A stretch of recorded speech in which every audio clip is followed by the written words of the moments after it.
And welcome to live coverage, BowlTV, of the second of our World Series of Bowling 2 patterns, the Monacelli pattern. Our final five is set. The stepladder practice concluding right in front of us, and I do mean right in front of us. Along with Tom Carter, Craig Elliott, Chase Coffin, I'm Dave Lamont.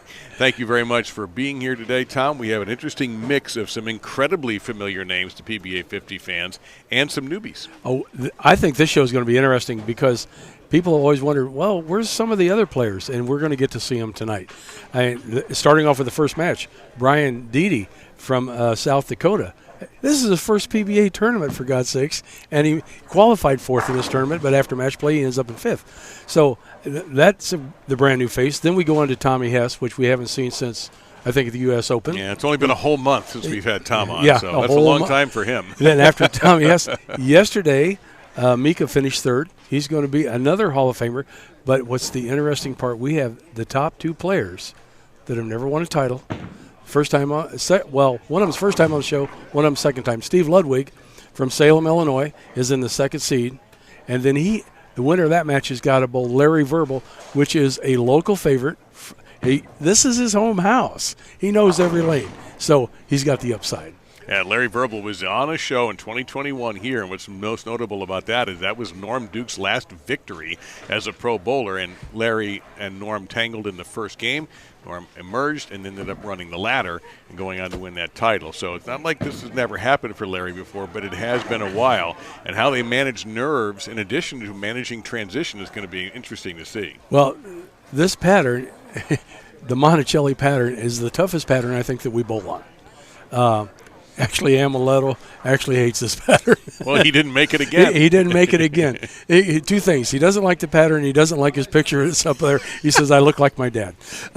But this pattern is extremely tough. There is an out of bounds. The track breaks down. That forces him left. But if you get too aggressive, the ball goes right. If you cut it short, it goes left. So it's a very speed-controlled pattern. And I think we're going to see some excellent bowling tonight. We have an all right-handed show here, and we'll get explained because the lead-up to this was insanely wild.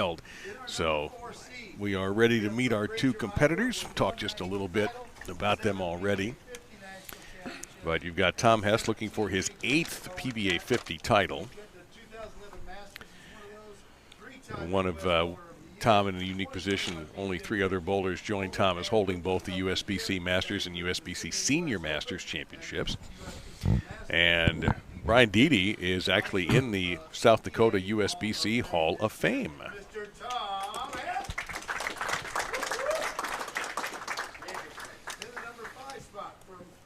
South Dakota, top 10 at the Open Championship and 8th and 13th place in the South Dakota Hall of Fame, Brian Diede.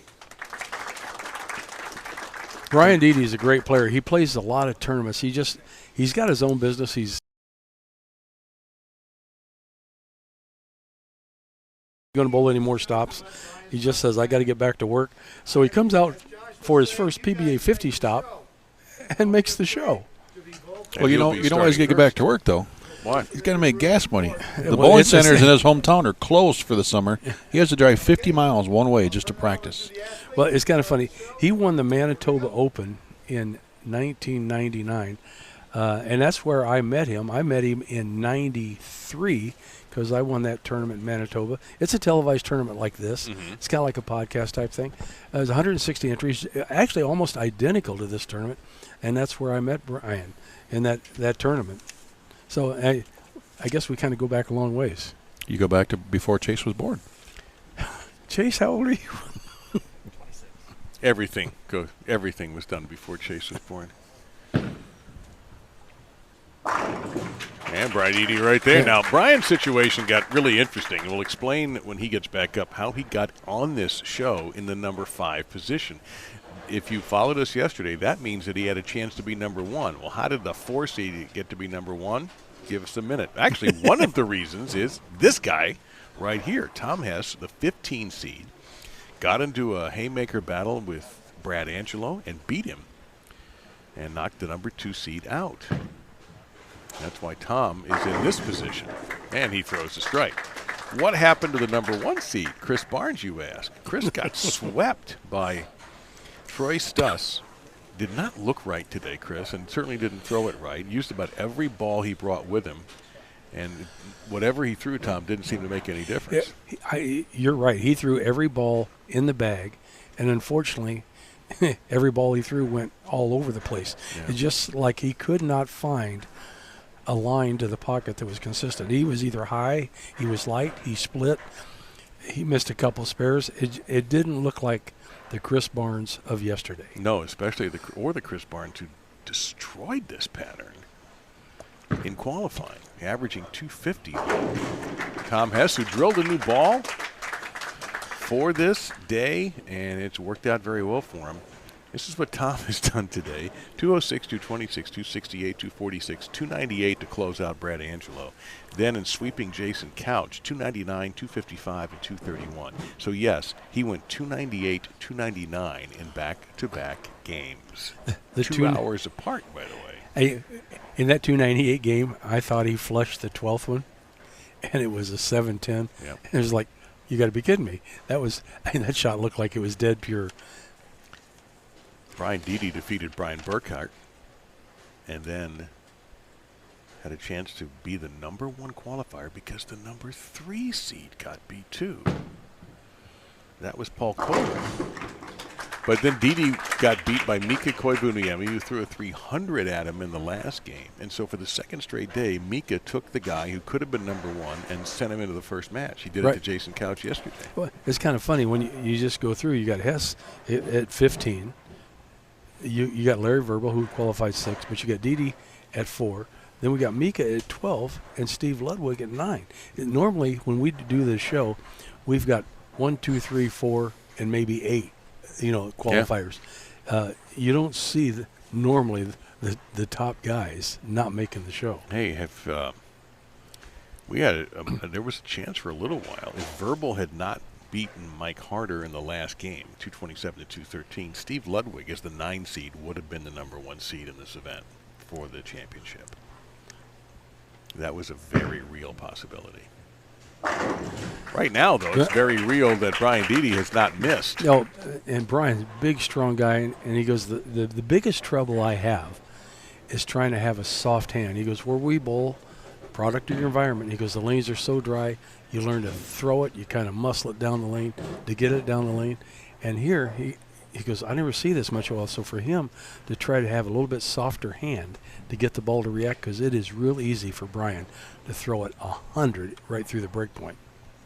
Well, he was not throwing the ball like this in that match against Mika. He was tentative. He is anything but tentative right now against Tom Hess. I agree. I mean, some little fist pumps. He's into it now big time. Well, what a trophy he could claim if he beats a Hall of Famer. And one of the dominant players on this tour in the last 4 years is Tom. But in order to beat him, he's going to have to overcome something like this, and that may not be doable. Tom Hess looks just like picture perfect, like he has every show he makes. He's rock solid at the line. He's got a classic style. If he didn't have a name shirt, you could tell who Tom Hess is just by the way he throws the ball. Yeah, but he talked to him about the new equipment that he drilled in today that he's using and how he felt that made a difference. Well, he's throwing a harsh reality, which is, and actually they broke this pattern down. The guys are throwing way to the right to really open up the lane. Like that. And then they moved in. But Tommy actually kind of moved a little bit back to the right to try to play that shim, which is around 15, so the ball just doesn't overreact. It's real easy to want to hook this pattern because the ball will recover unless you hit like 4 or 5 down lane. Then it's 3 off the right.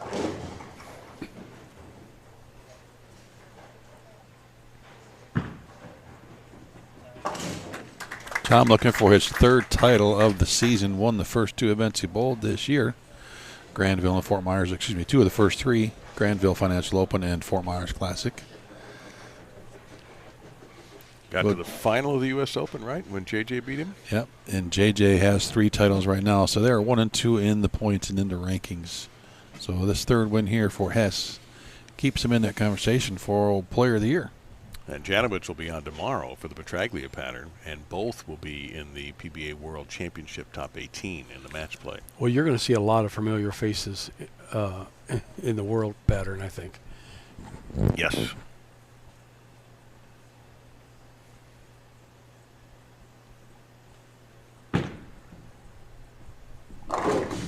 Mixer, no back tap, so he has his first spare to shoot at. His big thing is he can't get amped up and start throwing. He is so strong. He builds shocks for race cars. Oh, wow. And his forearms, if you get a good look at him, he makes a fist. There's veins popping out. He's a strong boy. So you're saying he doesn't need that machine to compress the shocks? I don't think he does. His nickname back home is Hammer. Oh. And he throws hammer, so he could probably go into the arm wrestling right after this. That's what he represents then. It seems rather appropriate. It seems like he was destined to only be involved with hammer.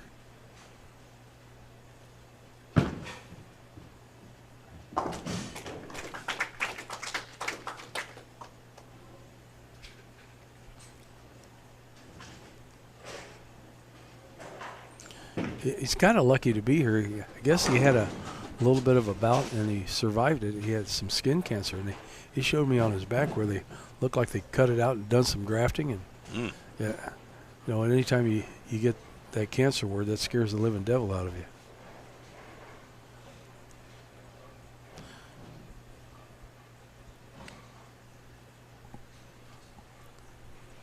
Well, identical lines through 4, 3 strikes and a spare for both players.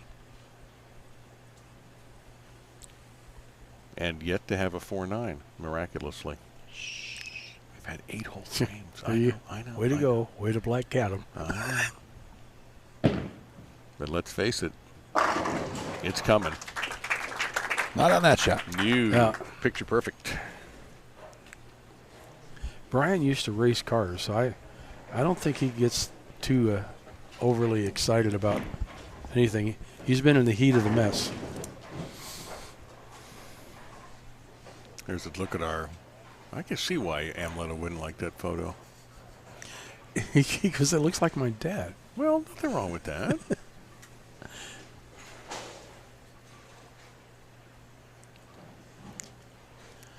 Like any pattern out here, for the guys that hit it, they made it look easy.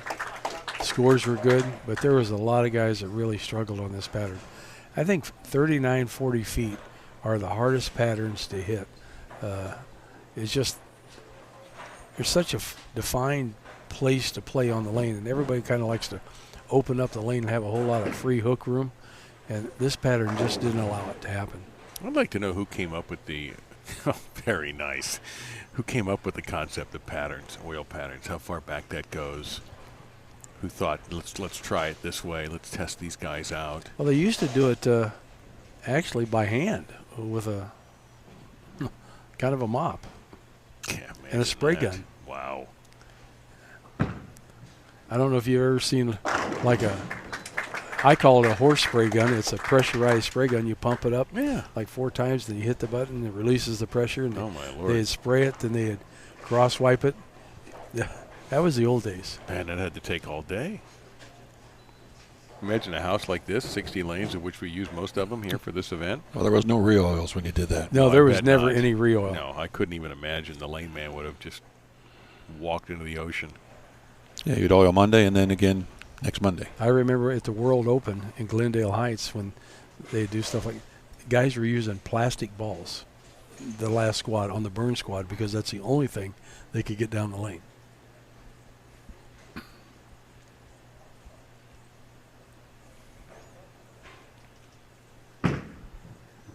Strike to stay even.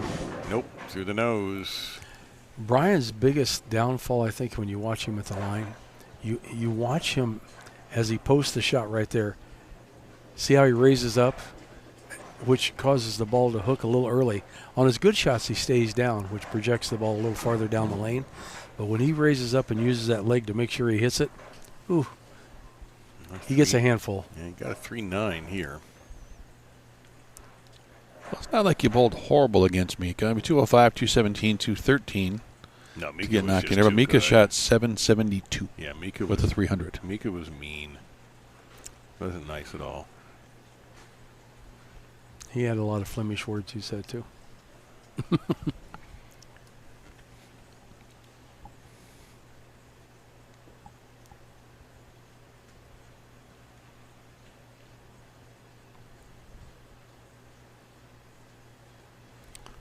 3-9, not the easiest spare in the world to get. Boy, covered it beautifully. And Not not a a problem. common one for righties either. No. Brian qualified 13th. Average 220.29. Tom qualified. That's the World Championships. I'm sorry. Brian did qualify for the World Championships in 13th. Tom qualified in 17th in that cluster with Eddie Bird and Parker Bone. Yeah, there's a three-way tie at 466, averaging 219.42. Steve Ludwig, whom we will see soon, missed by 2 pins. Walter Ray missed by 4. Larry Verble's in there at 24th, just missed. Mm-hmm. Yeah, I think Ludwig's the only guy to make any of these shows that didn't make the Worlds. No, Jack Jurek didn't make the Worlds. He was on yesterday. Oh, that's right.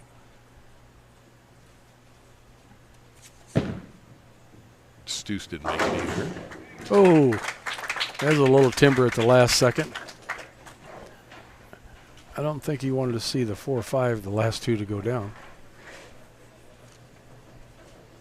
Actually, Paul Fleming, 42nd in the Worlds.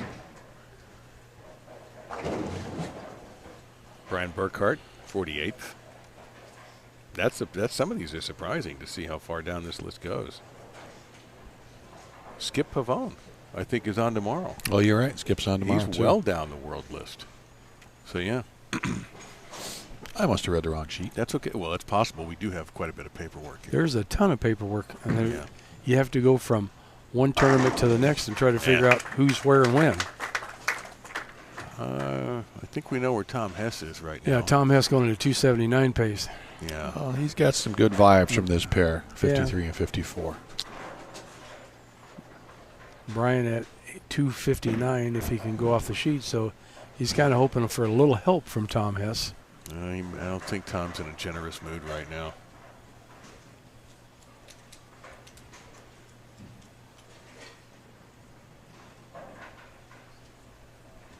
Which really sets us up for a fight. Tom versus Mika. Hall of Famer against Hall of Famer. Yeah. Then the nerves will set in right after that match. Well, we'll see. We'll see how Coach Ludwig does. Uh-oh. He got that almost to the out of bounds, and he's talking to the ball to make it come back. Tommy, 3-bagger, nice spare, next 4.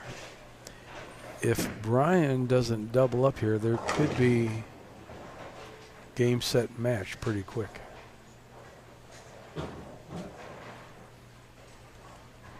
Let's let the head pin do the heavy lifting. That's what Tom did there. Well, these pins bounce all over the place. We talked about that yesterday. And they just, I don't know if it's the kickbacks that are so good at or these new pins. But normally new pins don't fly quite as much as these are flying.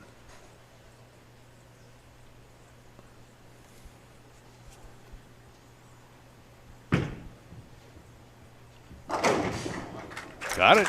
Ooh.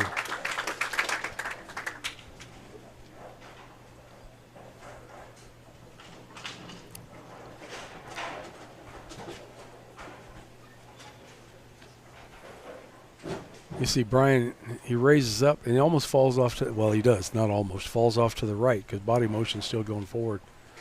Yeah, he's got a lot of torso move in that last step and a half.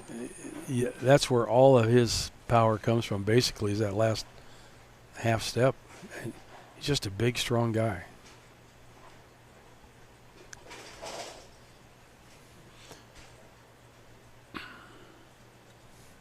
Probably not the guy you want to be upset at.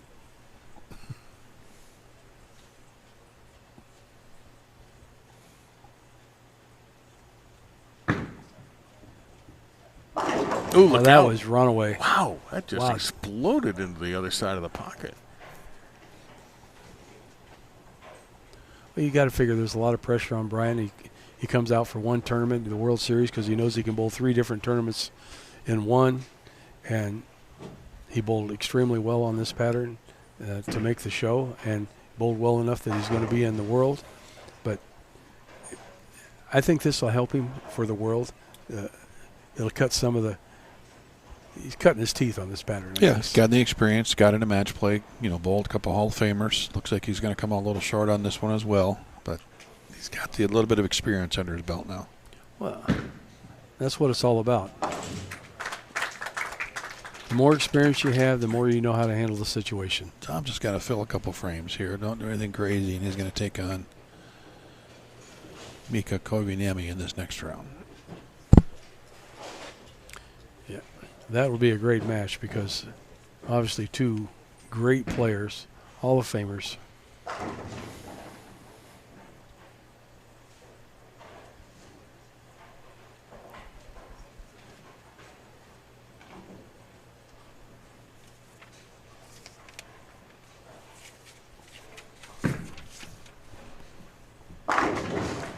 Yeah, that shot looked like it was going to be high, but it just sat there. He looks like he shimmed it right up to the edge, didn't it? Yeah, I think he kind of just moved everything in a little bit, and he's playing that hook where they broke him down outside, and you catch a shim, it sits, you get it out, it hooks. Yeah, he's got some room.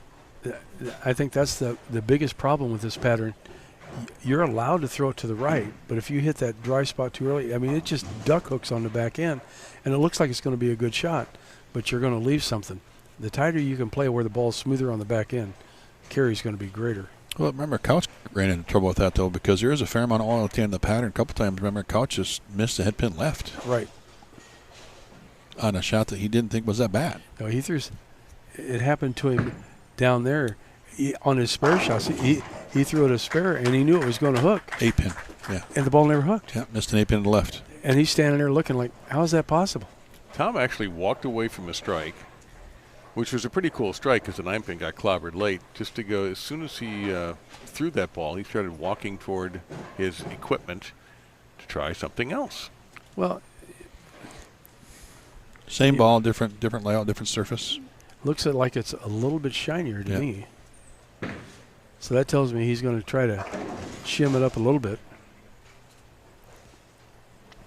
Looks like he's standing on roughly 30. The inside of his left foot. 30 crossing 17 out to like 8. And that ball just come back screaming. That clean surface found some friction, didn't it? Yeah. Now, Tom, when you've used this expression about shimming it, what exactly do you mean when you say that? Well, I'm going to kind of draw a picture here. All right. Hopefully people can understand. We got the lane, and obviously there's oil across the lane, right? Mm-hmm. And these guys break it down here. Well, then, since this oil's gone here, this becomes kind of what we call a wall to the left of them, and we call that a shim. Okay. So, and if he can stay, obviously if you get to the dry, it hooks too much. But if you can stay tight next to this wall, the ball comes off of it really easily. And that's what he's been able to do for a 268 and a win over Brian Diede, who will finish in 5th. And Brian will be back on Sunday on BowlTV.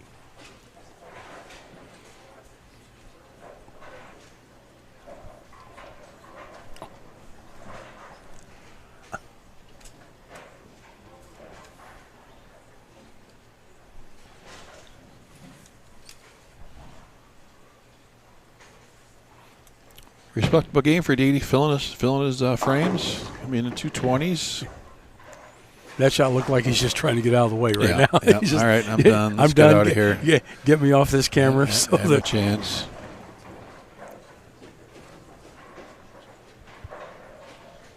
Hess versus Mika. Mika, it's been a while since he won his PBA50 title, but he took a little break. 2018 was his last and only title. That, of course, was a major championship. But we know. Everybody knows. And he's been making shows like crazy. This will be his 3rd straight show, Mika, when he comes up.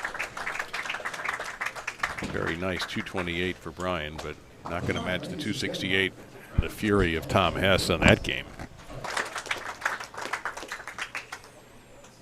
All right, Tom's going to start things off here. A nice deep breath, ready to go. Match number 2.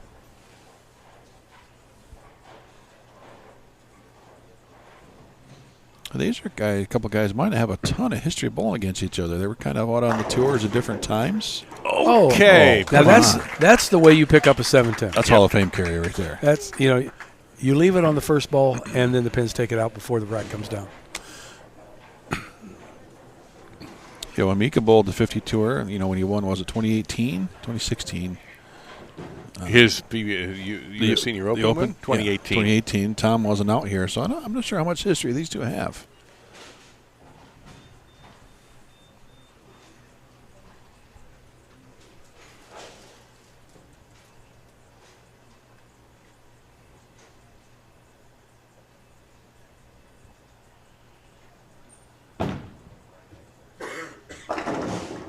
Yeah, that looked left all the way. First time I've seen that from him all day today is that lead of 4-6. That ball got started up quick.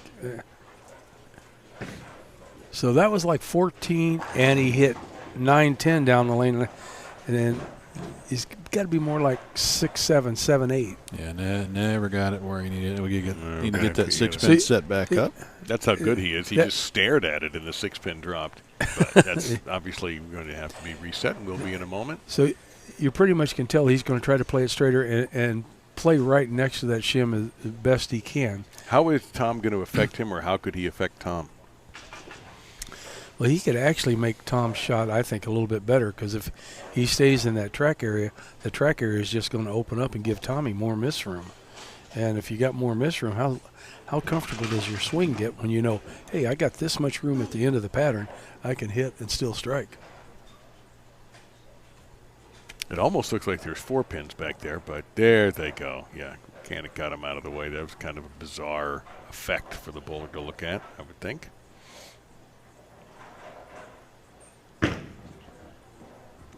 Off the wall? Oh. Hey, why not? Yeah. Pins bounce around here. I've seen the guys that can throw it as hard as he can throw it. Pins came under the rack and up the lane. Did you see what Couch did earlier? The 6-7-10? Took the 7-10 out of it. Left the 6. That's always a wonderful thing. That's not what he was thinking at the time. Nope. That happened earlier this week. I remember Rudy with the big 4 took the 7-10 out of it as well. I have to say that not that I obviously I don't throw it hard, but that happened to me. I had a big 4, and I got the 7-10 out of the big 4. Oh, and Mika gets burned with a ringing 10 pin. Wow, so a tough start. Something jumped up from behind and hit it and wiggled it, but didn't knock it over. Yeah. Well, the way Tom Hess is throwing it right now, it feels like nothing that's, if you don't strike, you're in big trouble. Well, Mika, after this shot, might. Well, obviously he's going to watch Tom Hess throw his shots, but I would think that he might move in and start using a little bit of that area down lane instead of trying to keep it quite so tight. That 6-pin actually flipped upside down and tried to fall back forward, but didn't take the 10. So Mika starts out with a split and 9 spare, and Tommy strikes the first frame.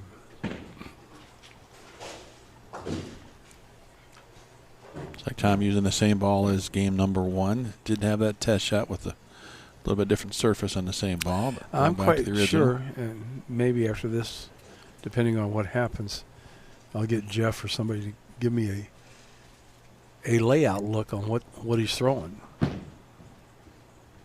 But if you watch Tommy's axis rotation, he's got a lot more axis rotation. It looks like maybe 75 degrees. He's getting his hand to the side of the ball just a little bit. Mika looks like it's more forward. So does that make Tom's ball just smoother as it goes towards the pocket, not as violent? Well, it makes right to left. When you get your hand around it makes it cleaner going through the front part of the lane, and then he's going to have more action on the back end. And if you're up the back of the ball, you're going straighter through the front part of the lane, but when you're up the back of the ball, you could also lose energy because it's using more of the surface of the ball. When you get around it, your track drops down just a little bit.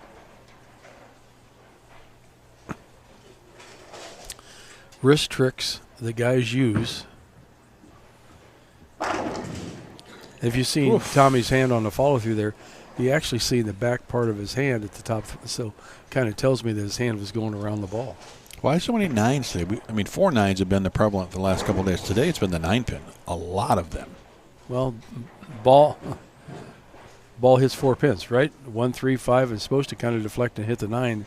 And now the perfect shot's supposed to be go through the 8, 9 and split the 8, 9. Well, these balls are so stinking strong and the back ends are so crisp. When the ball decides to go left, it just keeps going left. Even though it's supposed to deflect, it doesn't. It doesn't.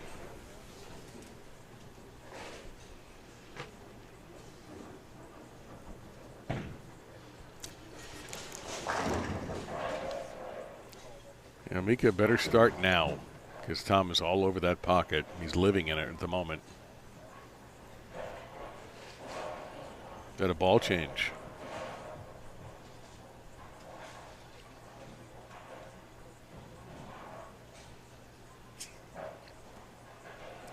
Well, that matches his shirt better. That's why. Never thought of that, but I think there is a little Give him resemblance 2 extra there. pins for that then. He's going to need him at this point. That's more like it. Yeah, ball change direction is a little bit better.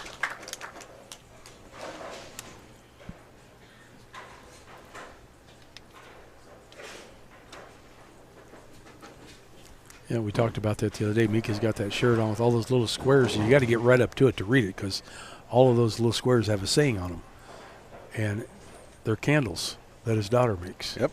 He's got a few shirts like that. Yep. In fact, that's the only jerseys I've seen him in. Yeah, he's since- just got different colors on it, I right, believe. different sleeves and collars, but the heart of the shirt remains the same. I'm surprised he doesn't have wine with that because he does have a wine cellar. So he could have it. I did not know that.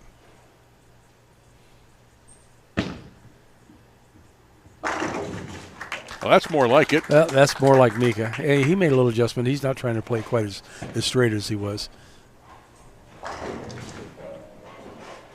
The problem is right now the way Tom is throwing it, when he doesn't strike, you're shocked. Tom defeating Brian Diede in the first match, 268 to 228. The winner will take on Steve Ludwig. And at the top, Larry Verble. Steve Ludwig from Salem, Illinois. I've known Steve for Coach Ludwig. long down. Yeah, he's a coach. He's got he coaches the high school boys team.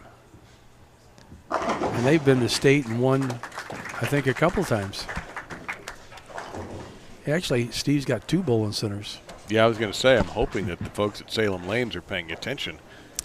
Well, he's got Salem Bowl and SI Bowl. Okay. I didn't know he had 2. I learned that new today. Things you learn on tour. Hope you learned something.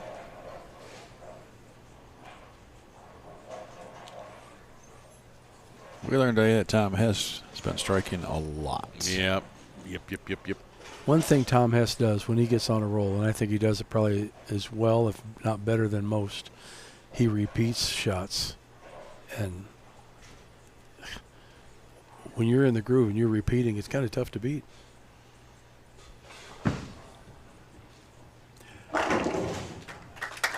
And there's some of that margin of error you talked about there, Tom. No, use Yes. my expression, but that's what you spoke about. If he's got that extra room, He's got that extra room down lane, and your swing gets pretty loose when you go, oh, well, I got to hit. If you're thinking, I got to hit 7, 8, 9, and all of a sudden now you realize you got 10, 9, 8, 7, 6, and 5. You go, it's pretty tough not to hit the pocket. Makes it a fun game when you got a little bit of room somewhere and you stay Well, relaxed. your swing gets loose, and when you feel like you've only got 3 boards at your break point, grip pressure gets a little tense.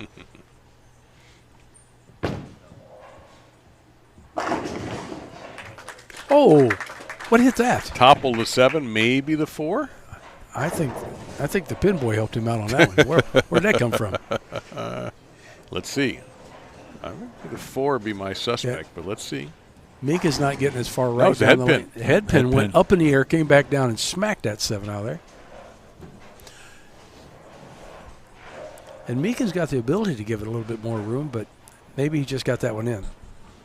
But I would think once you've seen Tommy have as much room as he has at the break point, you would kind of loosen up a little.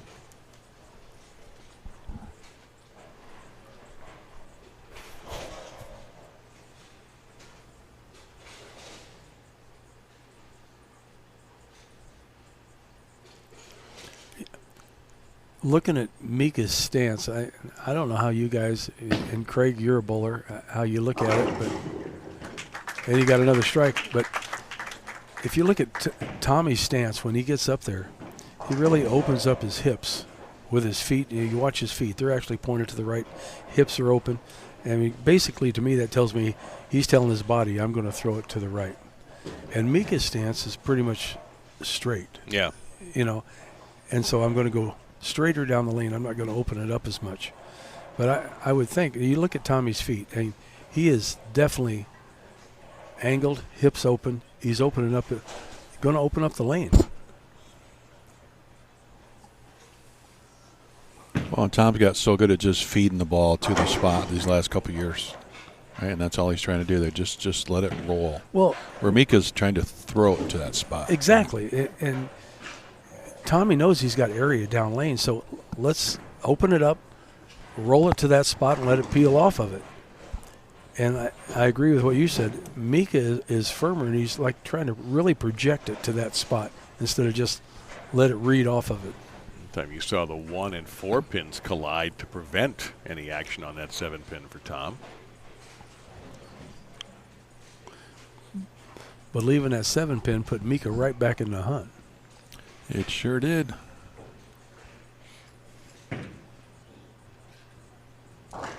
Mika still has 269 left.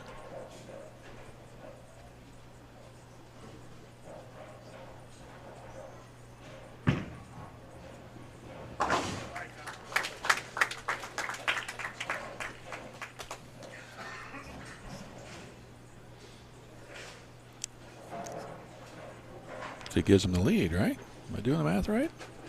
Well, if Mika strikes, that's 119. Tom 258. Yeah.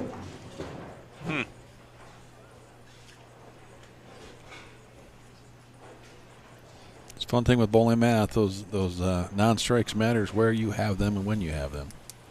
Unbelievably.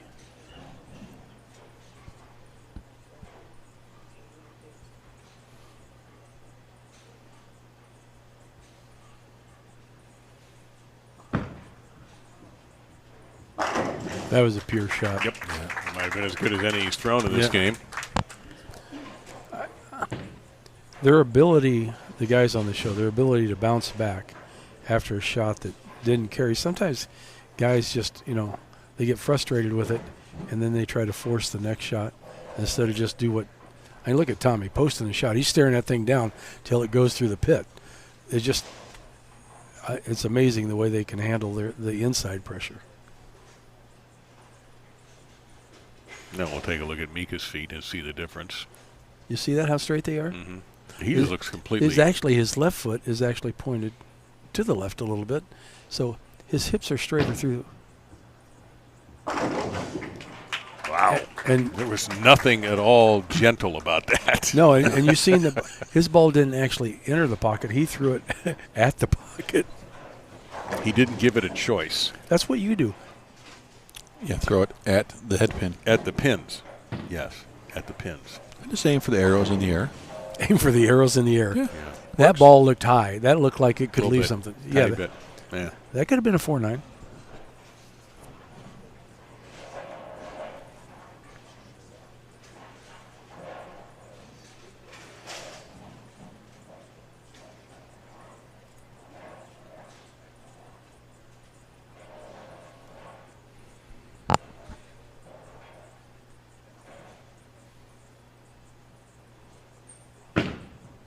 That's got to go. He's got. Is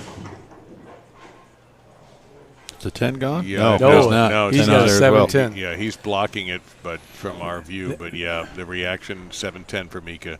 Messenger fell in front of the 10, and So, this is the part where Mika a lot of off, got it 15 out to 8, and right there, at about 2 feet in front of the pins, you've seen that ball just stop going towards the pocket. And that's just the difference in rotation. Yeah, that's the difference in axis rotation there, and release. Going to have a run at this. Be 20-plus mile an hour. Oh, that ball's going to go fast. Yep. Oh, So suddenly, a major error. 21.69. Yep. that all? That's Craig's first ball.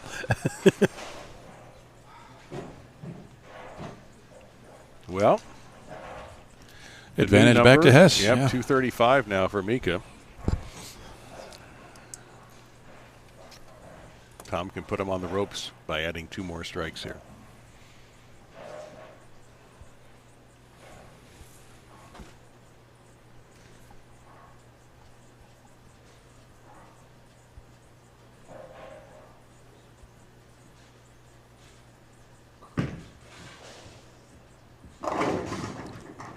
That was just a little bit too much room. Yeah, that cleared out the traffic behind it, so it's just a single pin. Look a little quick. Yeah, so he's got a possible 238 off the sheet. It ain't over yet. Yeah, Mika still has 235. Yeah, so Tom. 235, 238. So now we got a ball game. Tom can strike in the 9th, and Mika cannot shut him out, but he can definitely make him perform in the 10th. Got to take care of business here first.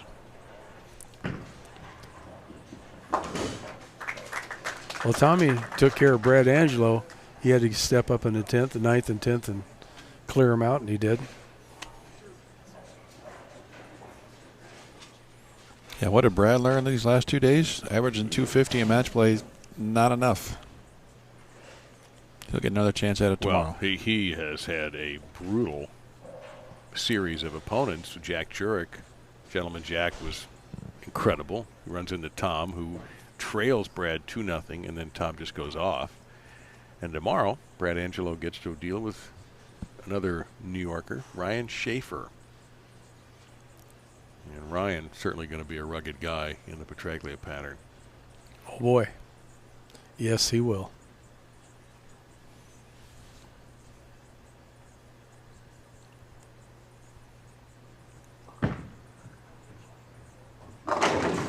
Back to normal for Tom Wow. Hess. That ball just about didn't make the turn either. Did you notice that? Yeah. It's like, that was a little late. yeah, there could be some oil carry down, something down lane, or there's just so much friction the ball is just burning. But that ball got down there at about the same spot, and just you can see it right there. It just quit going left. Quick fast forward to say if Tom needs a double, do you think he goes to the other ball? Because that other ball was harder off the spot. Can you do that in the 10th frame? Can you make that change? You can if you got a lot of guts. I mean, he knows what that ball did. He did throw a shot with it. Yeah. But Or is there a better way to change the shot with his hand or something without having to change equipment? Yeah, he could probably juice it a little bit more with his wrist. But, changing the ball in the last shot of the 10th to make sure you got enough, that's a Norm Duke move right there. Or Anthony or Simonson would do something like that. Yeah, those guys, they think different. not something you would do, are you, Tom Carter? Well, I ain't that smart. I can see it from back here. Sure. It's real easy to see from here. Well, and that's the thing, right? I mean, so we're definitely seeing more of the lane, more of the ball path than the players. Right. Do you think Tom can see that at the end of the pattern? He might not see it up front. Same for Mika, right? These guys don't see the first 10, Well, 15 don't feet see it, normally, or but the right part of it. In today's game, I mean, like for both of these guys, they got Kelly Kulik and Jim Callahan. Yeah, both of them here. And they could say something, but in this moment, does the players want you to say something to them? That ball changed direction. All right, and that's one of your challenges as ball rep, right? Knowing when to talk to the player. Exactly. Not just what to say to them, but when. When should I talk to you? Yeah. Not after you miss a single pin. Stay back. There's a lot of times you want to go up and say something, but you just know it's not the right time. They're not ready for information. It's hard. I mean, because as ball reps, we feel it's just as much our fault for either information or changing balls as it is anything, because we don't want to give them bad information. We are open. What we see and what we say is the right thing. But, as a player, if they throw a bad shot, they go, I should have changed balls. That's a tough call. Tom's going to have to get the first one. Will he have to get the second one? What do you think? I think not. Oh. I think he just got ripped off. I do. I agree. And you know what? He would agree with all of us, Mika. But well, he's going to shoot 224. If Tommy's got to strike the first shot. So a 10 pin, a 7-10, and a 7 pin on that left lane for Mika. in this game. So there looks to be a hang spot or a spot down lane that the balls are hitting. It just doesn't make them go through the pins. Now, Tom's last 2 shots on this right lane were not strikes. One was nearly a 2-8, but the pins cleared out the 8. Well, he's got to throw the first one, because if he doesn't, it's 218. Yeah, striking 9.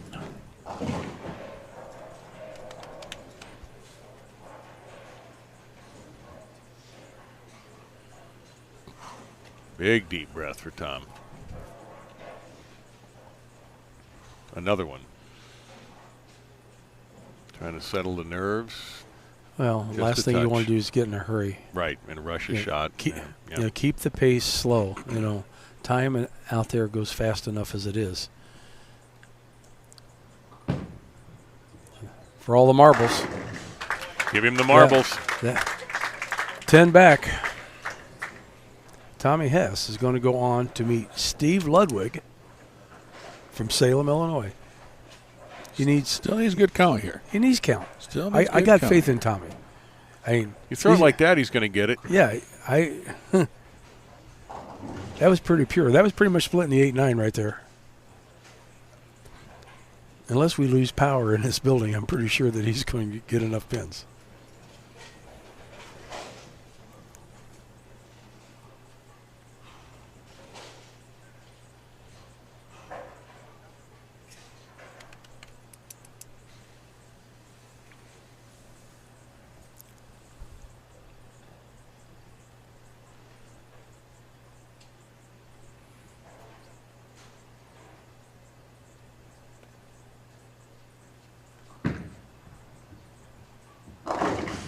Six. He needs 9. The best he can do is tie. Best he can do is tie now. Well, I black-catted that one, didn't I? Oh, my goodness, that's right. That just hit me. Yeah, he spares his 224.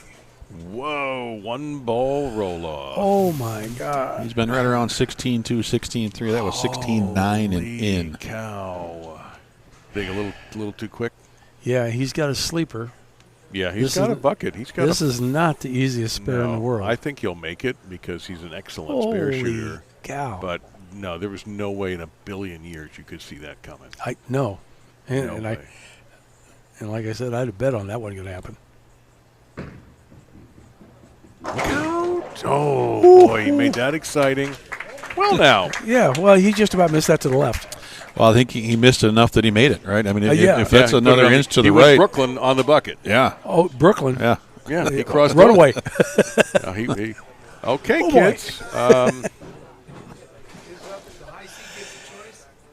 Mika has choice to start this one ball roll off on lane 53. Yeah, what a shock to see him put Tom on the right lane. No, he can't. No, on the see, left I lane. don't like this at all. No. What? Well, Mika's 3 shot. He's 7 pin, 10 pin, 7-10 on 53. Tom just come off the bucket there. Why didn't he start him on that lane? Yeah, right. That's what I'm One saying. ball though. Right. Right. Oh, They're well, on the that's same true. lane. Yeah. They're That's on right. the same lane. Yeah, I know. That's right. Mika Don't know. Unless Um, Mika wants no part of that lane either. I think. Look at this. You're with me, aren't you, Tom? And I it didn't make can't- sense. Wow, that's unbelievable. Well, let's see how it turns out. You're right. He missed that so far he made it. Oh, no. That's in Brooklyn. Got it. There we go. Well, that's the first time I've seen any kind of emotion out of Mika. Especially when he's laughing. And he's now. laughing about it. Yeah. Guess who doesn't find it at all funny? Nothing like going to the well when you want one. Jeez. It was that deep. That was like his response to Tom going Brooklyn the bucket, on the right? bucket. Yeah. He said, "Oh, okay. Listen, I'm pretty talented. I'll go ahead and go." Oh, my God. Wow. But you're right. On the other hand, Tom on this lane has been rather good. I don't know why he started on this lane. Unless he sees something we don't. That Wait, must- maybe he's counting on that hang spot. What do you think? Yeah, I don't know. He didn't have the hang spot. And we're going on to the That next was- one. Okay. That was money right there. Yep. That was money. I don't think Mika's going to get away with that same shot again.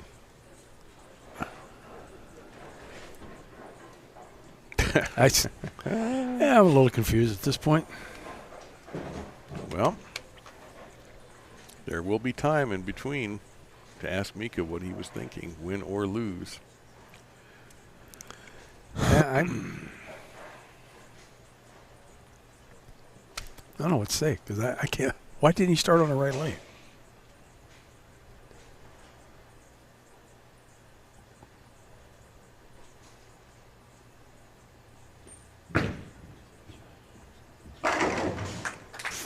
That was high We're going to flush. find out again. So now, if Tom strikes here, Mika's got to go back to the lane that he doesn't have a whole lot. Yes. Right? I mean, 3 times he hit the pocket, or 4 times he hit the pocket, only carried once, and then they're Brooklyn. Yeah. Man, that was right on top of the marker down lane. He wasn't giving that away at all. So it's once again for Tom Hess a must strike. Otherwise, it's a 4th place finish.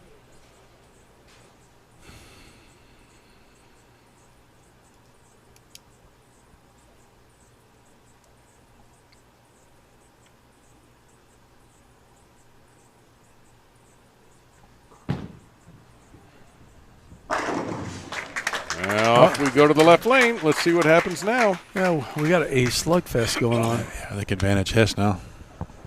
Take advantage, Hess. No, advantage Hess after. Well, given Mika's performance on that left lane last shot, yeah, you have to think that's not going to happen again. And those last 2 shots for Tom were just about as good as they get. Yeah, pure would be the word I would be looking for. But let's see what actually happens.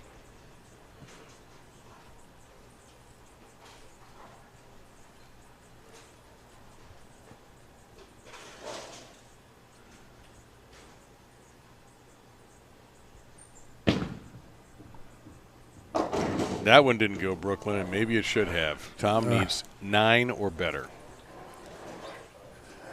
I'm not going to say anything this time because He's taking his ball off the rack. He knows he just yeah, he knows it's over. That's unfortunate, but Mika, the left lane, he just didn't have it over there. Whatever that lane was doing different. It's not getting it like the same look like Tom has.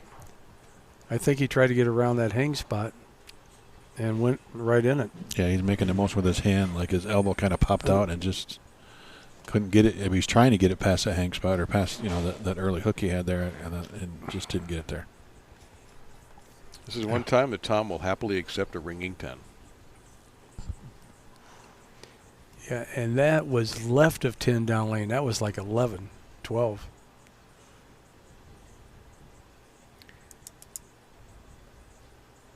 Nine or better to win, 8 to tie.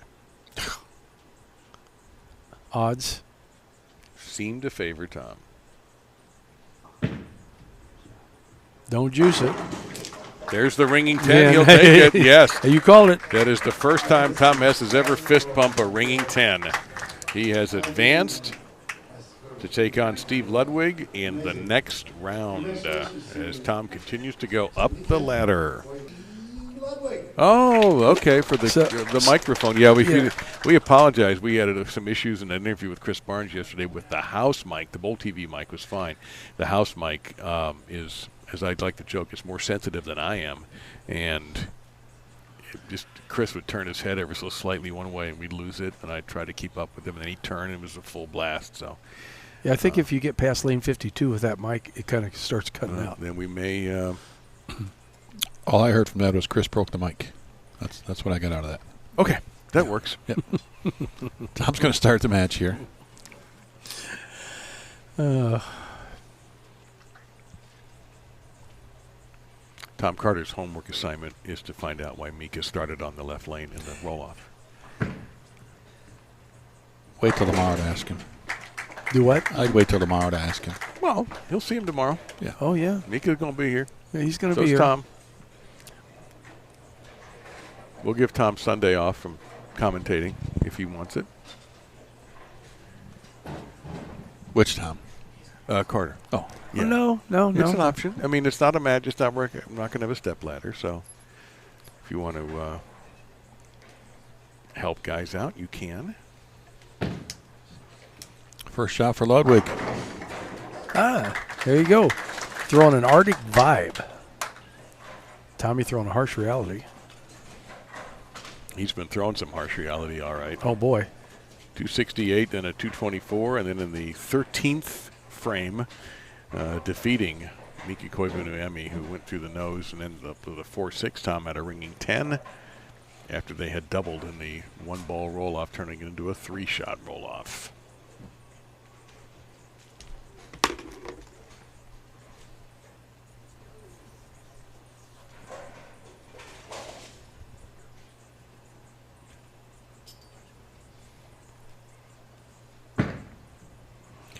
Oh, Hey, you talk about he likes to curve it. Wheeling on I it. told you. He about wheeled that one a little bit too far. Well, it He's seemed not like shy. it kind of ran out a little gas there. Well, you cover that many boards, you get tired.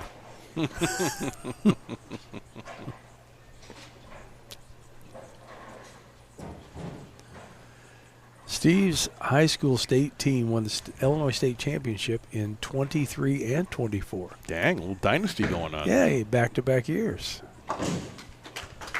I imagine we got our ratings in Illinois are spiking.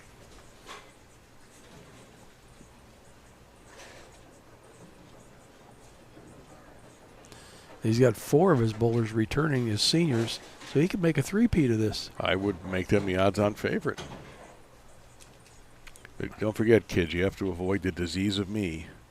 It's all about the team. Boys, you couldn't have said that any better. It's an old Pat Riley expression, the disease of me. What happens with success.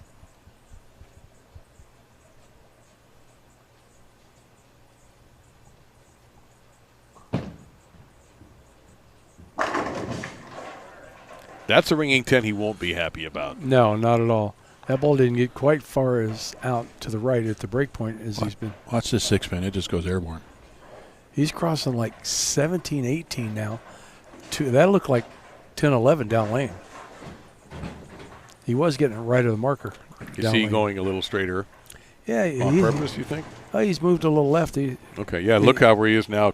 Of course, this is a 10-pin, but let's see where he's like on this lane next time up. I think they're kind of burning up the front part of the lane, so they're moving left to get a little more push.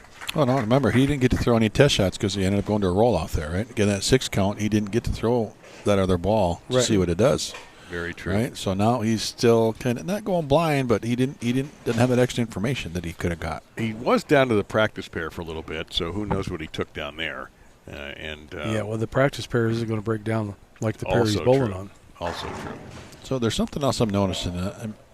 Could be 100% nothing, but Steve Ludwig is not sitting. There's some very nice, comfortable chairs that they bring up, but they're lower. Steve is sitting next to that in the harder but higher chair. I mean, he's taller. I'm just thinking, is it just getting sore, getting a little tight? Doesn't want to have to get up and out of that low chair. Oh, might be easier on his back. You never know. Yeah, that's another 10-pin. I'd be delighted if he'd send one of those softer chairs over here. Exactly what I'm thinking. If you're not going to use it, we'll take it. We've been sitting on the harder chairs. So but I just found that kind of strange because those are some nice chairs. That's like 18 to. He's right on top of 10, but the ball's not really changing direction on the back end. Looks like it's running out of gas. He might want to try that other ball. He's just going to have to go to it, I think. Yeah. Well, I mean, watching those last 2 shots, almost identical reaction of that 6-pin. He just might have to change that entry angle just a little bit. That was much more of a flat 10 than the previous one. And there's pins coming out. Somebody's going to have to roll a ball down there to get that. Let's see if Tom thinks he's going to volunteer to clean up his own mess.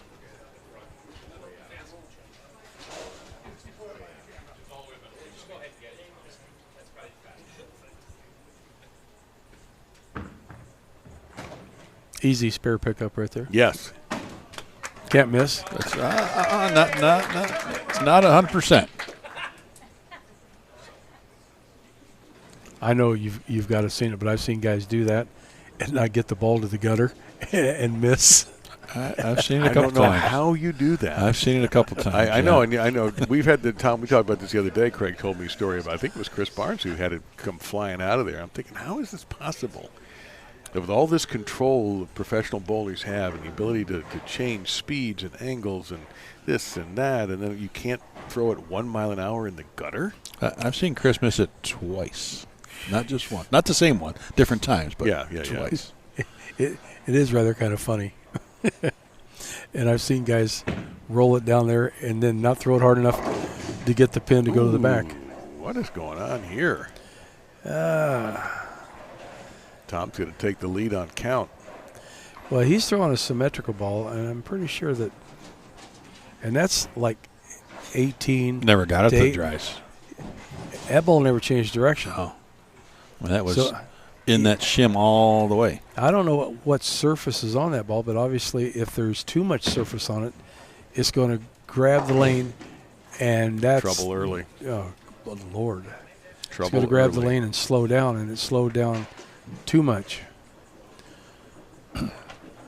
The winner will take on local favorite Larry Verble. Yeah, he the bowls title. league in this house. He knows every lane, so he should know this pair.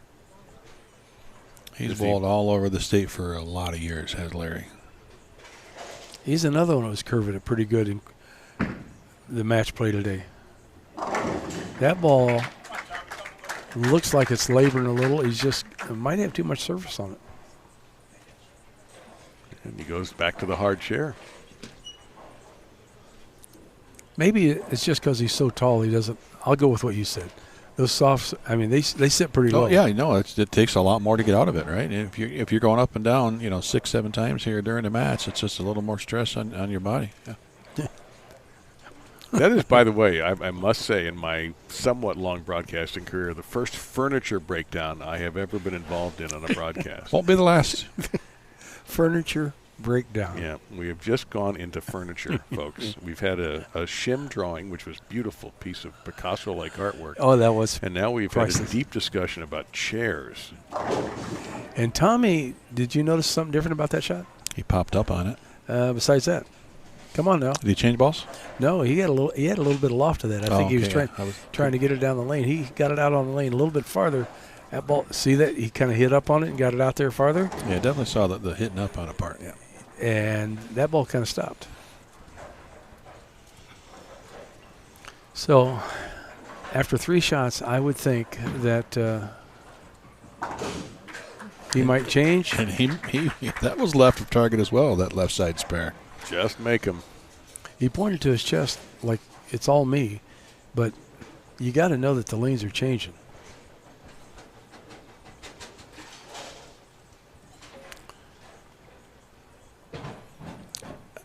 Tom, I'm not sure what I still think Strader's greater on this. I mean, yeah, you can get it down lane a little bit, but Ludwig is in. Oh man, he's just trying to cover too many boards. I don't know. And again, for Verble, that's the same thing he's been doing too. But right now, I'm not sure they broke him down where that's going to be desirable at all. I'm surprised, and I don't know if maybe I can get Callahan's attention if that ball is pinned up or pinned down or whatever it is. Ooh, and that just barely got out to 7. Yep, that pins down there. That ball just looks like it's working its butt off to get back.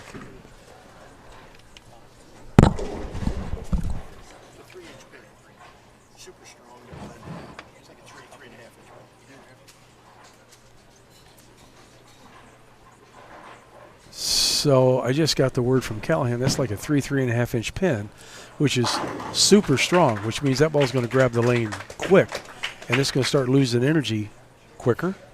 That's great when there's a lot of oil on the lane because you want the ball to pick up. But as many boards as they're trying to cover now, I think that ball could be losing too much energy.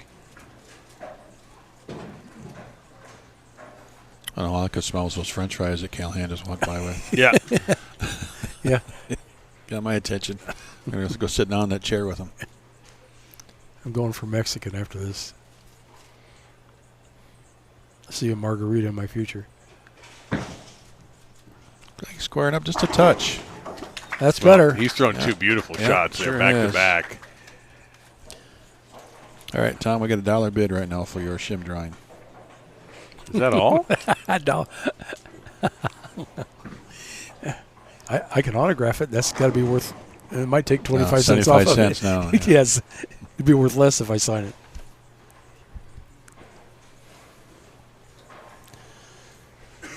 All right, we got a little ball game now. 2-pin difference. Hess up 2. Well, if David buy one of those fancy machines that we could draw on the screen with, we could. Those are the most fussy pieces of equipment in television today as a telestrator, unless you get like the highest possible end telestrator. They are incredibly fussy. Well, only the best for us. That's how we got Tom Carter. Oh, yeah.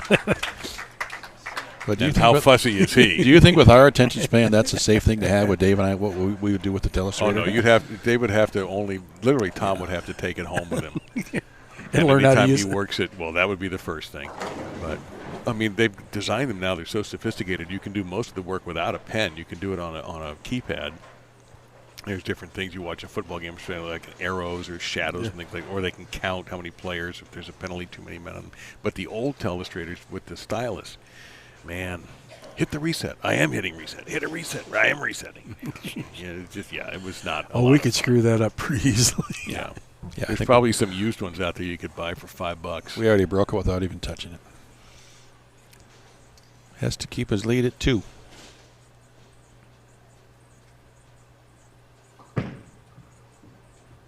I mean, Tommy is Oh, really yes. trying to grab a handful, and he rolls Yeah. the 2-pin forward. I mean, I'm surprised he hasn't tried to throw that other ball. I just kind of, He is now. Yeah. Yeah, he's not being nice to it. He's really trying to get to hook he picked up that other ball. He's putting it on. because he can go back to rolling it. Yeah, because he grabbed a handful on those last two to try to make it turn the corner.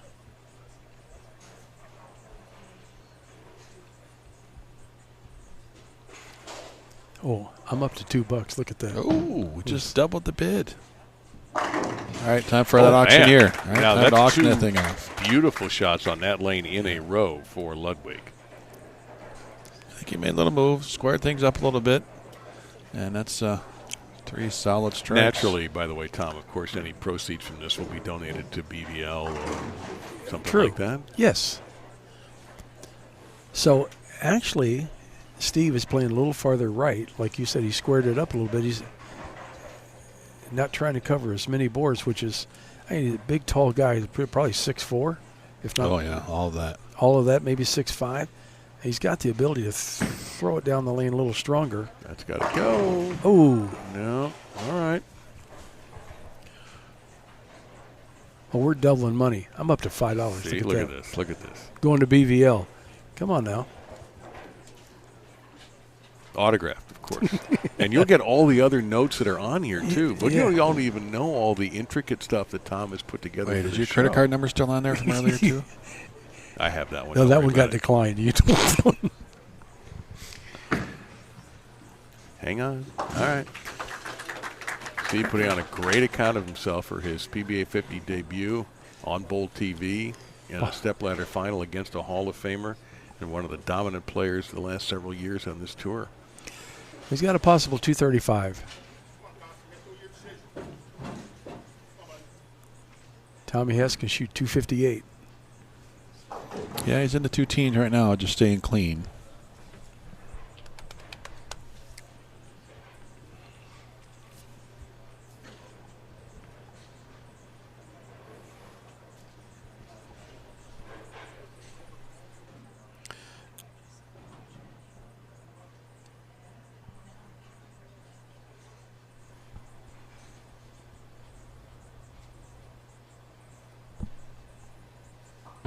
Tom did not make the ball change yet. Does he need to? Because that's another strike. I'm still not 100% in this one. Mr. Carter, your thoughts? I think he's, for lack of a better saying, he's on the fence. He wants to change balls, but I think he's scared to change balls because. Well, let me ask a hypothetical. If he advances, he changes balls. okay, that's exactly. Well, that's if the he answer. gets a test shot, too, because I think that's why he hasn't yet. He didn't get that shot in. Yeah, Because that last one there, that ball steamrolled the 9-pin. It deflected once it hit the pocket. I just, anybody out there drills balls and knows anything about layouts, a short pin ball, 3-inch pin, that's strong. 3 3/8 is supposed to be roughly the strongest you can get one, and that means that ball is going to start reading early and losing energy quicker. Well, that ball's in the bag now. Looks like he did make the change. has the lead. Oh, maybe not yet. Definitely still thinking about it. That was the ball change? No. No, there wasn't a ball change. No, Not he's yet? staying with it. He's staying with it. He's just teasing us. He's teasing us? He Oh, definitely threw it better, though. No question about that.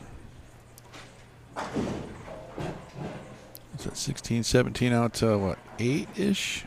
Well, that ball went right through the 8-9, where the one before on the right lane did not. Which the right lane is where we've seen the buckets, from a couple of players, right? Steve Ludwig also came up late over there, I think. Yeah, Ludwig has no choice but to strike out here. He has to strike out. And that's not going to be a strikeout. And that's going to be game, set, and match. If he picks this up, he's only going to shoot 223. Yeah.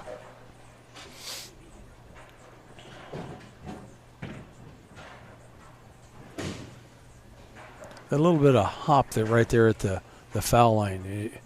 It's probably not the thing that he wants to do, a little extra skip, and then he missed it, all so of them. That's your ball game. Well, so now Tom gets those practice shots. Yeah. Yeah. Yeah, that's the importance of this. 100%. Doesn't need to worry about any count. He can try a couple different balls. I mean, he'll have up to 3 shots potentially. And that sets up our championship match, right? Tom Hess and Larry Verble. Steve just getting out of the way, but he had a great experience. I mean, he doesn't bowl that many PBA 50 tournaments. He makes a show. That's the hardest part, getting to here. Winning out here is not easy. I mean, you have obviously some of the greats that have won a lot, and the reason they're great is because they can win. For a lot of people, there's a lot of one-hit guys out here that have just won once. It's a very long list, actually, if you go to the website and go to all-time PBA 50 Tour titles. And I'm sure there's no stat for that, but I'm sure there's guys that have made the show several times that have never won. Oh, yeah. No, there is no stat, but there's literally from A to Z, from Adcock to Zurich, of one-time winners on the PBA 50 Tour. He is trying a different ball here. Remember, Ludwig will not be bowling the World Championships. He missed by 2 pins of making the top 18. That's a different ball. Yeah, that's the one he was thinking about for a while. So he's over there having a little chat with Callahan about, let's try. We're going to try. He's got another one. Yeah, we're going to try a bunch. Just wheel through the Storm catalog and we'll pick up a ball. Yeah, try a couple. If you hurry on Amazon right now, you may have it delivered before the next game. That's Old Faithful right there, his attention star. That one's won quite a bit for Tom. So that tells me if an attention star works, that's a strong ball, but it's a pearl, asymmetrical ball. He's looking for clean and back end. Aren't we all, Tom? We are. And that ball changed direction in a big way. He's going to try another one. Yeah, well, I'll try one more. Why not? Try one from I another think company. another just to attention see. star. That was his pin down one, looking for his pin up. It's right where you left it. Just can't remember where that was. Yeah. Yeah, it's on the rack. Is it on the rack? No, it's around somewhere. Oh, Here we go. He's just going to grab something. I mean, this is like. Well, that's going to strike. It's the fill ball. So they strike 98.4% of the time. So. Yep. What is that? Oh, is that his ion again? That's an ion. Oh, yeah, that strong. Was, that was ion. really strong. Yeah, we won't do that. So Tom with a 268, a 224, plus some extra shots in overtime with Mika, and now a 256. And his opponent now looking for his first PBA 50 title, Larry Verble. Brian Diede made it and then got beat by Mika Koivuniemi. So he ended up in the first match and the highest surviving seed after all that craziness. It took him 5 games to win. It was Larry Verble. Introduce you to Larry Verble. Rarely are you going to have a bigger home court advantage than Larry Verble has right now. No. Home court advantage, home house, home lanes. Everything. Everything. However, to negate that advantage, this guy. Yeah, well, has an advantage in just every house he walks into. Well, when you throw it as good as Tommy Hess is throwing it. Yeah. You become a part owner of the lanes. Yeah, I think he's got a locker in every center we go in.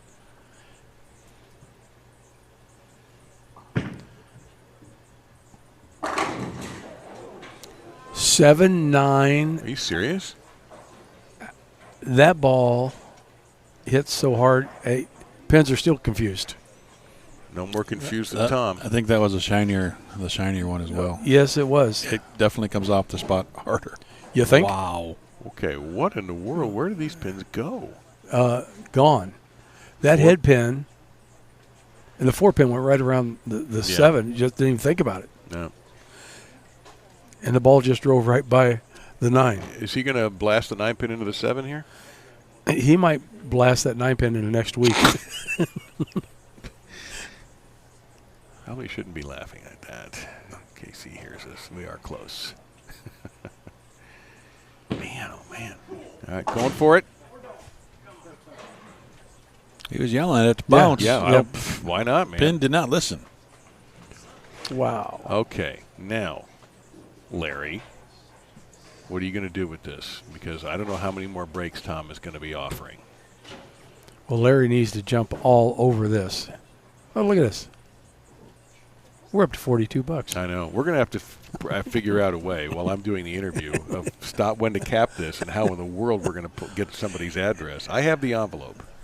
I've got the address. Yeah, I think Jerry Johnson looks like our winner. Brian Chambers is going to match that bid as well. He said Tommy's going to give you money this week when he sees us. So thank you, everybody. If anybody else would like to make a donation to BVL, just go to BVL.org and follow the links, and we appreciate any support. Look at that. And you notice the crowd has picked up. Oh, yeah. Yeah, the crowd picked up. This is their hometown guy right favorite. here. Yeah, this is their guy. Well, thank you, everybody. I guess we'll go ahead and we'll hit the gavel on this auction. Jerry Johnson from Las Vegas. Nice. I'll deliver it to him personally. I was hoping to get to $50. Throw in 8 more yourself. Yeah. I could do that. Come on, you're like $1 million guy at Brunswick. Yeah, no. Come on, Brunswick. Pay this man. It's a decimal, not a comma, I believe. I got you.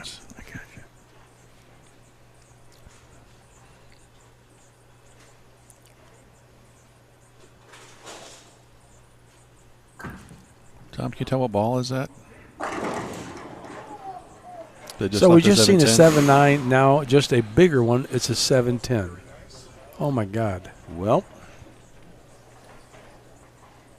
will this be a match of attrition? I don't. Well, that's Envy. That's a Black Envy Tour, I think. Yep. I just saw the purple writing on it. Good eyes for you. How could you see the purple writing on a black bowling ball? That's impressive. Superman got laser vision over here. And that didn't bounce out either. No, sir.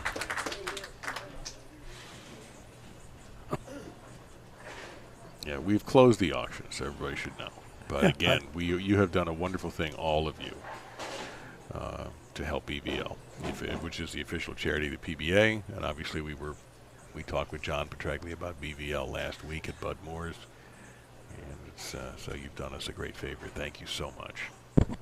Yeah, thank you so much. Something that turned out to be just a little bit of fun actually helped out BVL. It's incredible. Bowlers are awesome.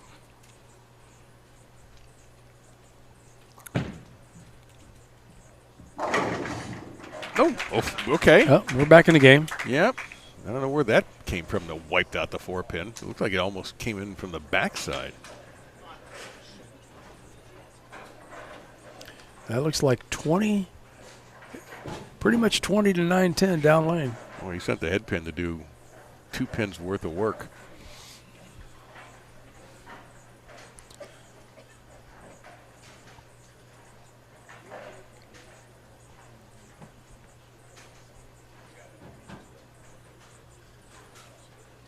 Oh, looks like 54's got a ghost. Yeah. Ruh-roh. It re-racks on its own. That's pretty nice. But Tom doing what you should do, right? Distraction, just stop, set the ball down, go through the whole process again. Yeah, and that's exactly what you should do. Start the whole process over.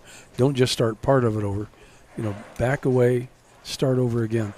I see so many people, something happens, and they'll either stand there and start, or they'll set the ball down and then pick it right back up. Just get off the approach and recenter yourself.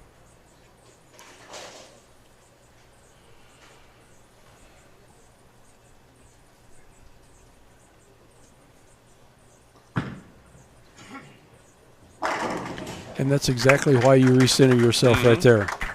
It's as if it never happened in the first place.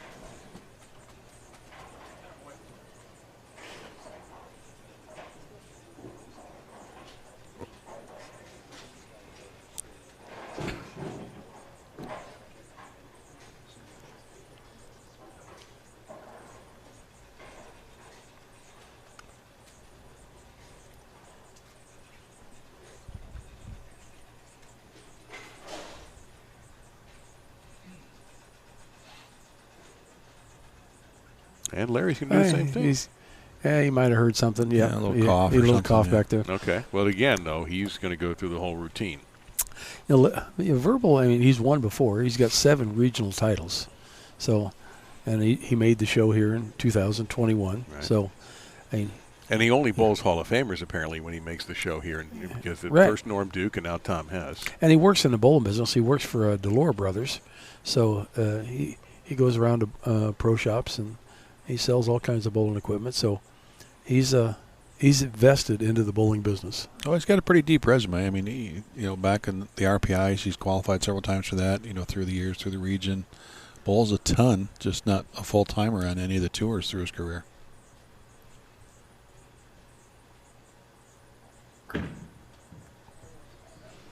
That got away from him, didn't it? Well, we talked about when he misses, he has missed, and he misses bigly. And I mean, from my angle here, it looked like that got away from him and went way right. I'm surprised it got all the way back. Yeah, he crossed like 17, and that was out to 3. That's normally La La Land.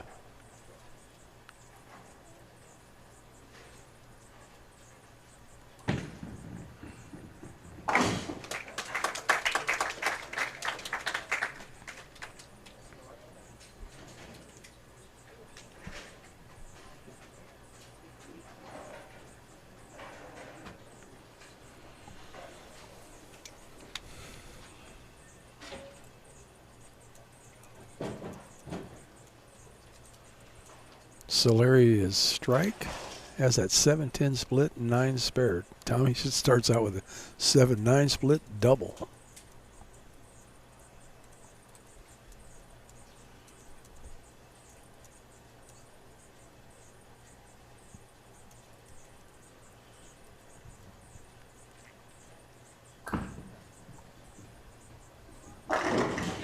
Much better shot. Yeah, there you go. I know for a fact that Jeff Johnson never probably got to hit that ball with any kind of service because Larry told us, if you touch my ball, I will kill you. Oh, there goes his Nike vote. Yeah, man. I think it's his way of saying I like where it's at.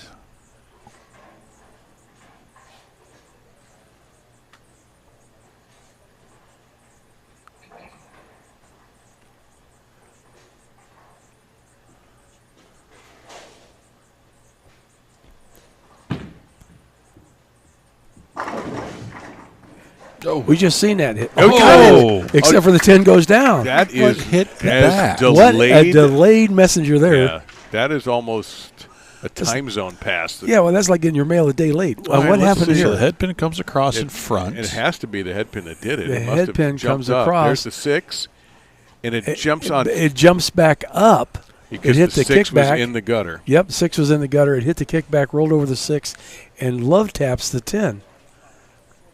I don't know if I've seen something like that before. They were stacked. They were literally stacked in the channel, and the one had no place to go. Did we mention that these pins bounce around a lot?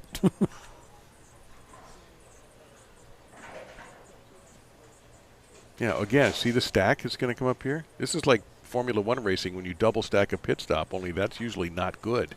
Here, it was great.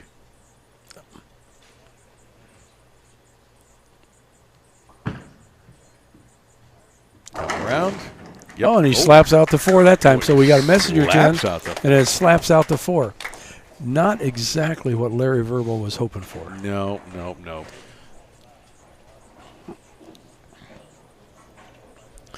Larry better get his striking shoes on because I don't think Tommy's going to let up. Oh no, not at this point. He knows he's getting ever so closer. Tom looking for a third win this year. He'll be in the Worlds. He will not be on tomorrow, but John Janowitz, who has 3 wins, will be in tomorrow for the Petraglia pattern. Man, I thought he's crossing every board in the building. Holy cow. Well, you said he knows them all. Yeah, but I didn't expect him to use them in this match.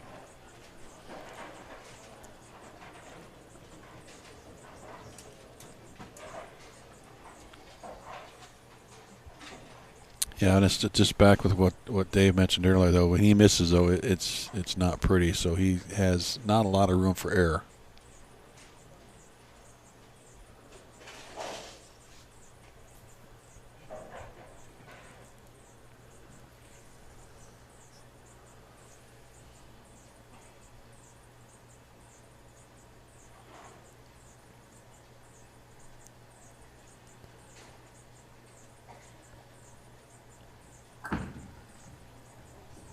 Look out. Why is he curving it so much? That right there. Well, and that is a shot we've seen What? several times today from Larry in match play, that it just gets out and it cannot come back. And he's lost some shots off his hand today. I don't think he lost off his hand. I don't think he He had lost a gutter that. spare today. Yeah. In a game he won. And then remember he missed that 248 by 2 feet to the right, hand. But that wasn't a hand. That was just a miss. Last time I checked, the object of this game is hit the closest one to you. Yeah. And he just wheeled on that one. Holy cow.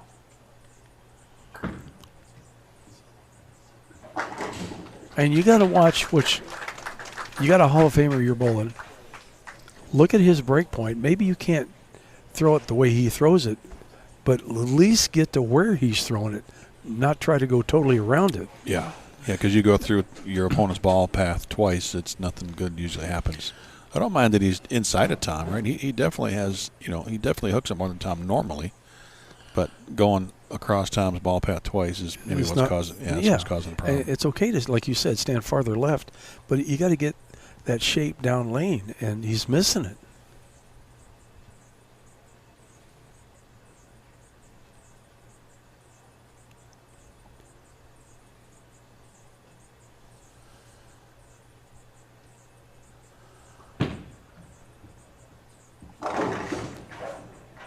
Well, Righty for then. most people, is there an 8 back there? No. No. Okay. For most people, this would be deadly.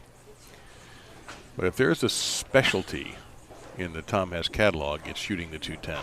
Yeah, it's like he's 90% on this. Yeah, and we're not kidding. For those who No. don't know this, we're really not joking. You look at that and you see the gap between the pins and you know what has to be done, but Tom is so good at this that you actually expect it to be done.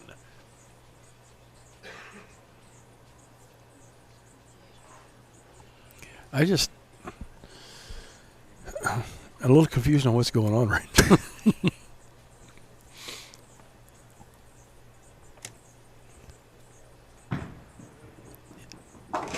Oh, and I thought he had it again. When I always think he has it. We're not kidding. It's highly unusual for Tom to miss that. So at the moment, Tom hasn't made a spare. He's had 2 splits and a quad in the middle of all of this. Yeah, so now he can shoot 245. That's his max. 236. Larry Verble's max. We got a match. I mean, if they keep throwing it out the door, I don't know what's going to happen. Anything can happen. That's what we always say. Well, you're not kidding now. Well, it was kind of like 2 different shots there. Larry throws it out the door, and Tommy got his in so tight and never seen the friction to drive. Still hasn't shot a spare. May not need to.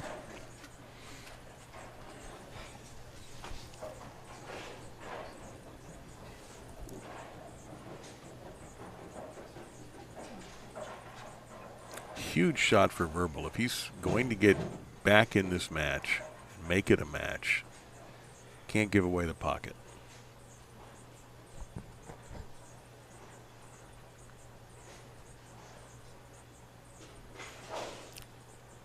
Larry's crossing boards like old Bob Hanley. He's covered them all. All of them.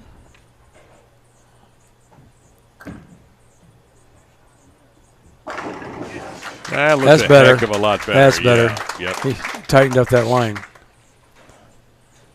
I have to think that one just got away from him somehow.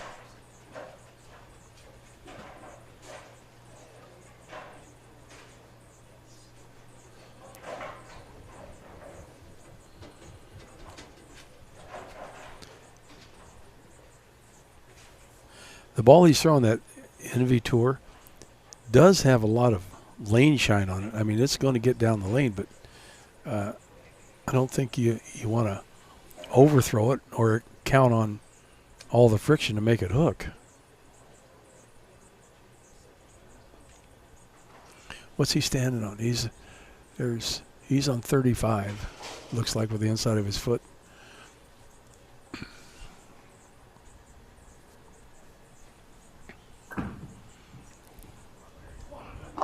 Yelling That at is twice. And he's got a 210 and maybe even have an 8-pin back there. I can't see for sure. Yep. It's He there. does 218. It's there, yeah. That is twice he got it out to no man's land. He crossed like 18, and he's getting it out to well, that one didn't get out as far as the other one, but it looked like he just dead stopped, crossing too many boards.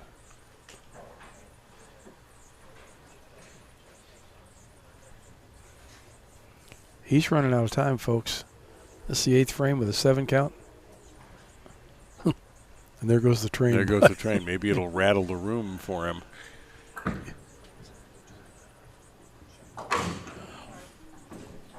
That's just barely hooked enough to hit the 2-pin. So the best he can do now is 204. I don't want to say he's handing this match to Tommy, but it kind of looks like it. Well, see if Tom takes it. Odds are he will.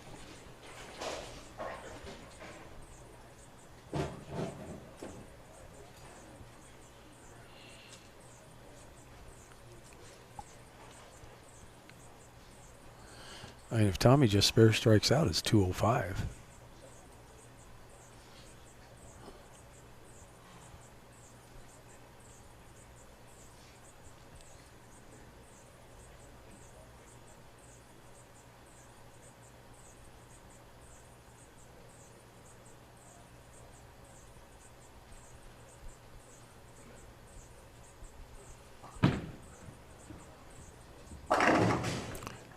All right, that's manageable. Yep. The mids look like they're starting to hook quite a bit because balls are changing direction early. And I think that's what's forcing the guys to try to get it, farther to the right, down lane, because they're just starting to hook up so soon. Well, Tom's pacing 205. The max for Verble 204. So what we've seen with the splits in the what lane 54 is doing to some of these players in L53, we still got a ways to go before we can declare any type of winner here. Hang on. Anything can happen. I mean, you're not mathematically out of it, so you don't give up.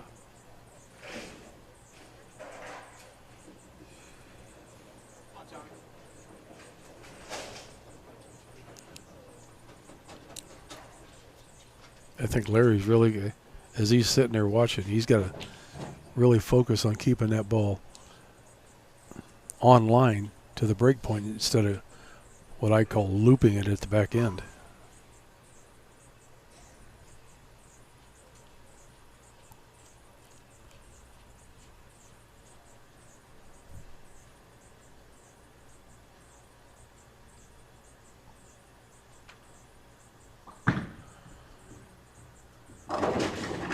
Whoa, that could have been a complete disaster. That was an 8-10 there for the blink of an eye. It was almost the 4-8-10. Holy Lord.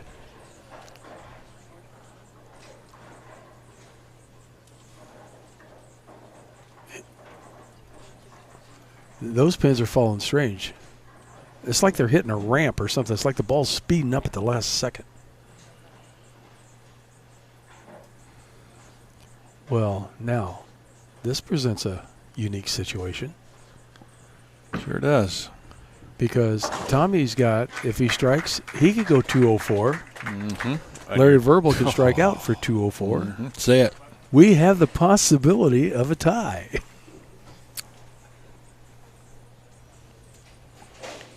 I see. Pretty much everything is based on this shot for Larry. He's got to strike.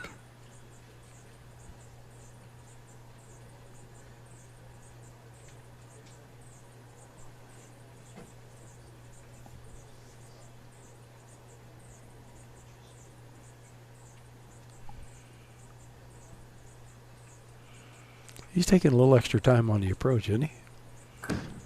Oh, that one pushed right early. Oh, Flushed it. he caught all of that one. Absolutely flushed it.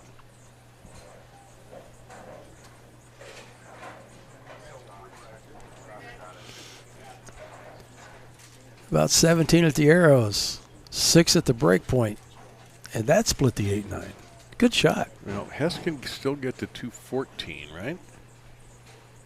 He can. Yeah, he can. Yeah, strike spare 204. Strike spare 204. Yeah. Yes. Strike spare 204. That's why I said there's a possibility of a tie. Yeah.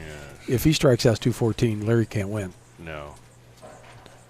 But we want Larry to strike out so we can see. We want some suspense. I understand. Yes. No. I completely understand. They're trying to get a little bit of excitement going here.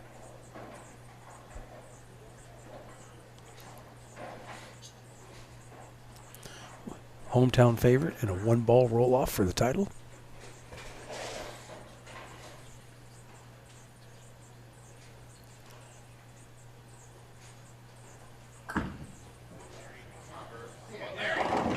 And that ball does not read whatsoever. It gets down there at like 48 feet, 50 feet, and goes, yeah, I don't think so. Yeah, it was about 0.3 miles an hour faster than the shot before.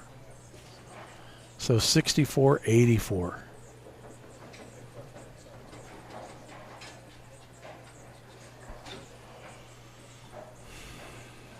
Tom wins.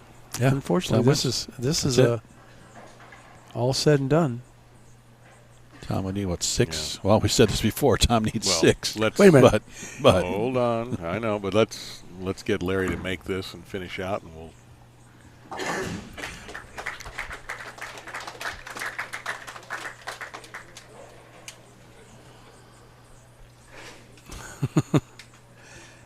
I'm not going to say anything. I'm just going to sit here and watch. Last time this match is over. No, it's not. It's a tie.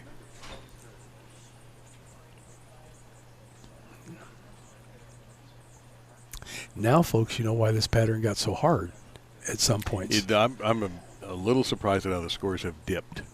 Oh. I mean, Tom goes 268, 224, 256, and now this, and in a great position to be the winner here with a lower score by far than anything else he has done all day. Right. Counting the match play. Where he had 298 and 299 today in match play in back-to-back games.